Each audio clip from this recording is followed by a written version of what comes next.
তুমি যদি regular cleansing oil use করো কিংবা ইউজ করার কথা ভেবে থাকো তাহলে এই ভিডিওটা মাস্ট দেখতে হবে, কারণ আজকে ভিডিওতে বলবো top 5 misconception about cleansing oils. Number 1, কেবলমাত্র হেভি মেকআপ করলে সেটা রিমুভ করার জন্য ক্লিনজিং অয়েল ইউজ করতে হবে।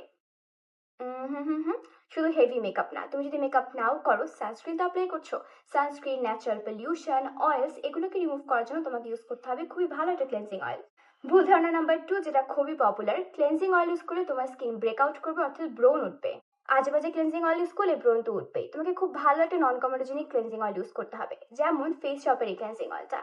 এই কোরিয়ান ক্লেন্সিং অয়েলটা রিসেন্ট টাইমে আমার one of the favourite cleansing oil. এত ফেভারিট হওয়ার পেছনে আরেকটা কারণ হচ্ছে অন্যান্য কোরিয়ান জাপানিজ ক্লেন্সিং অয়েলের তুলনায় এটা বেশ অ্যাফোর্ডেবল। ক্লেন্সিং অয়েল ব্রেকআউট তো করবে না, বরং তোমার স্কিন থেকে এক্সেস সিবামটা দূর করবে, অয়েলটা দূর করবে, ফলে আলটিমেটলি তোমার ব্রেকআউট বা ব্রণ হওয়াটা কমে যাবে, বাড়বে না। ভুল ধারণা নাম্বার 3, ক্লেন্সিং অয়েল অয়েলি স্কিনের জন্য না। তোমরা অনেকেই ভাবো আমার তো অয়েলি স্কিন, আমি আবার এক্সট্রা অয়েল কেন ইউজ করবো। অনেকেই জানো না যে অয়েলি স্কিনে অয়েল রেগুলেশন করাটা খুব প্রয়োজন। তুমি একটা ভালো ক্লেন্সিং অয়েল, মাইল্ড একটা ক্লেন্সিং অয়েল যদি ইউজ করো, তোমার স্কিন থেকে এই এক্সেস অয়েলটা বা তেলে দ্রবীভূত ময়লাগুলোকে দূরীভূত করার মাধ্যমে তুমি তোমার স্কিনে অয়েল রিস্টোরেশন করতেছো। ভুল ধারণা নাম্বার 4, এটা আসলে ঠিক ভুল ধারণা না, ভুল টেকনিকও বলতে পারো। তোমরা অনেকেই ক্লেন্সিং অয়েল ইউজ করার প্রপার টেকনিকটা জানো না।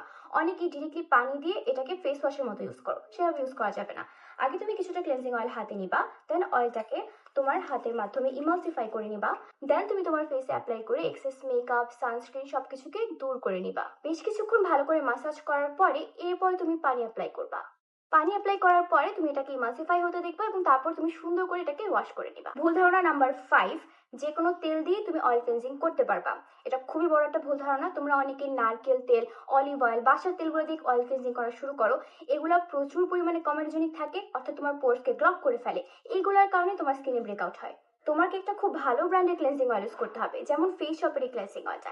এটার ভেতরে আছে রাইস বার্ন এবং জোজোবা অয়েল এবং অনেকগুলো মিনারেল অয়েল। এগুলো এভাবেই তৈরি করা, এভাবেই ফর্মুলেট করা যেন তোমার স্কিনকে এরা ক্লগ না করে, তোমার স্কিনকে ভেতর থেকে ক্লিন করতে পারে। এবং ডাবল ক্লিনজিং এর প্রপার ফায়দা পেতে তোমাকে একটা ভালো ক্লিনজিং অয়েল মাস্ট ইউজ করতে হবে।